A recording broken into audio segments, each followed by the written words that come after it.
पाहत आहात तिरंगा न्यूज महाराष्ट्र चॅनल। सांगली जिल्ह्यातील कसबे डिग्रज येथे हॉटेल फोडून साहित्य चोरी करणाऱ्या आंतरराज्य टोळीला सांगली स्थानिक गुन्हे अन्वेषण विभागाने जेरबंद केले आहे। या कारवाईत 3 आरोपींना अटक करण्यात आली असून 3 लाख रुपयांचा मुद्देमाल जप्त करण्यात आला आहे। अटक आरोपींची नावे: शमशुद्दीन मोहम्मद इलियास खान, वय 27 वर्षे, राहणार मुंबई; मोहम्मद इम्रान अकबर अली, वय 24 वर्षे, राहणार इटावा, उत्तर प्रदेश; फरियाद आलम मोहम्मद इलियास खान, वय 23 वर्षे, राहणार इटावा, उत्तर प्रदेश। सांगली पोलीस अधीक्षक संदीप घुगे यांनी गुन्हेगारी घटकांवर प्रभावी कारवाई करण्याचे निर्देश दिले होते।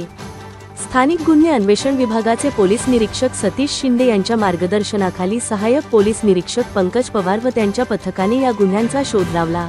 MIDC कुपवाड परिसरात संशयास्पद काळ्या रंगाचा टेम्पो फिरत असल्याची खात्रीशीर माहिती मिळाल्यानंतर पथकाने तातडीने कारवाई करत 3 आरोपींना ताब्यात घेतले।